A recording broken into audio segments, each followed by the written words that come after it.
What's up, everybody? How y'all doing? Hope y'all doing good. My name is Philly2K 5481, and I am the new member of the FrightTube team, where I will be reviewing movies every Sunday, a horror film every Sunday, every week.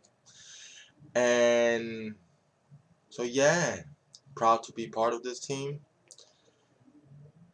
But before I get started and start reviewing the film that I'm going to review, I want to say thanks to Tim, the founder of FrightTube. I hope I got your name right. If I did it, I'm sorry. And Mr. Bones for recommending me to Tim. I guess he talked to Tim about me, and Mr. Bones came and said and asked me if I would like to be part of the Fright Tooth, do a review every Sunday. And I said, sure, why not? That would be awesome. So can't wait to make more reviews. Go on to my first review for the Fright Tube. I decided to review the movie, as you can see it on my screen. All the Boys Love Mandy Lane.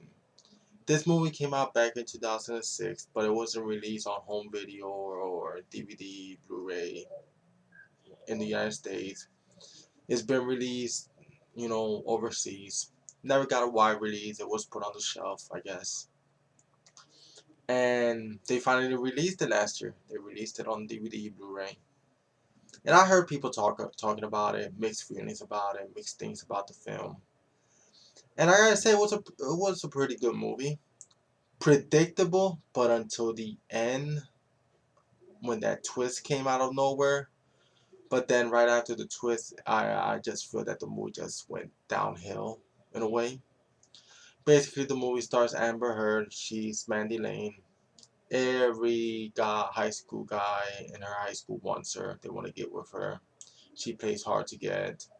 She has a best friend, and they're invited to this pool party. So they go to the pool party, and this jock is the host of the party, trying to get with her.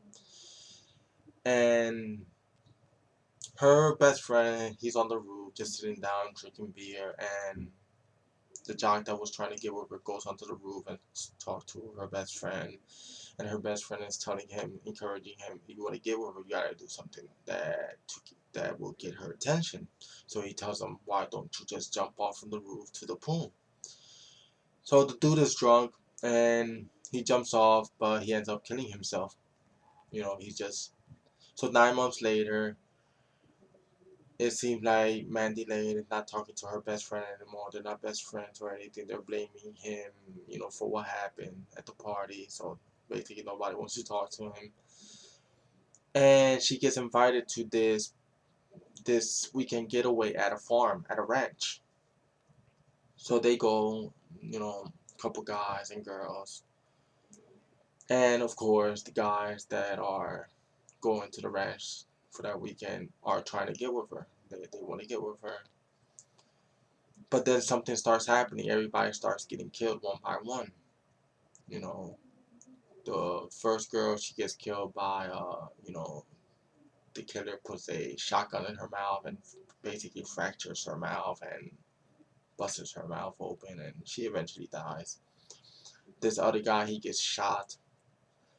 This other guy, he gets his eyes like blinded, when the killer, slices his eyes and kills him, stabs him to death.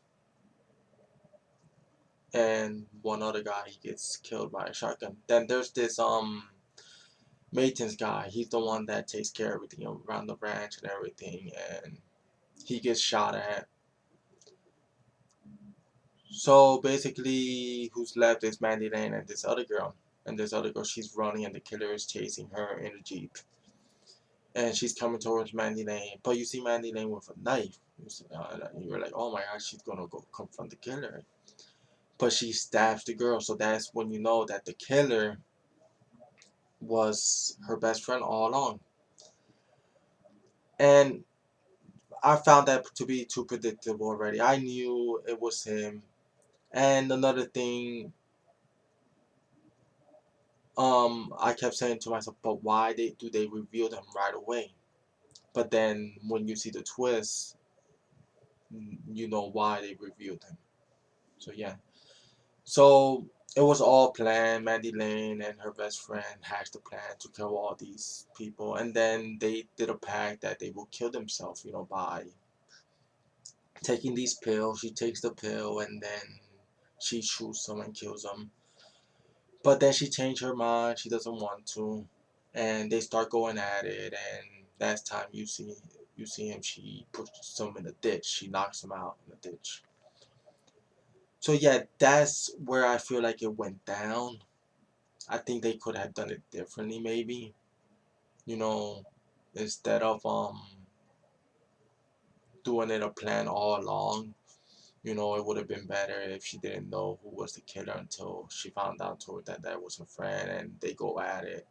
Cause the whole setting up the whole suicide thing to me was a waste of time. Because if she decided not to do it, then what was the whole point, of hatching the plan together to kill everybody? So yeah, that's my only complaint about the movie. But I thought it was pretty good. Had good kills. So yeah. Well, there goes my first review for The Fight 2. All the boys love Mandy Lane. Hope you enjoyed the review. And if you have seen the film, feel free to comment and take care. See you next week.